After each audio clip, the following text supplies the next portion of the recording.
داری فیلم میگیری؟ دفعه آخر که دیدمش اصلا نتونستم حرفای دلمش بزنم.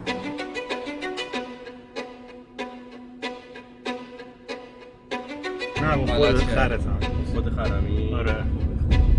من باردار بودم. زده میگن سبزیش چرا میدونی؟ بده بیرون بیشتر زن این خرخونا میگیرن که بلد نیستن مخ دختر رو باشه میگه بابا همه ماشین خوشگلا رفتن. چرا همونجا داری فیلم میگیری؟ بیاین بر. خیلی خوب بابا.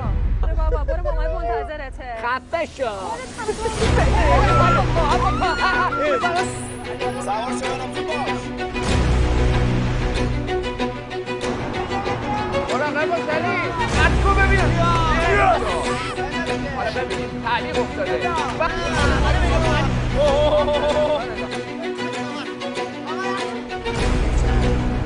ما باختیم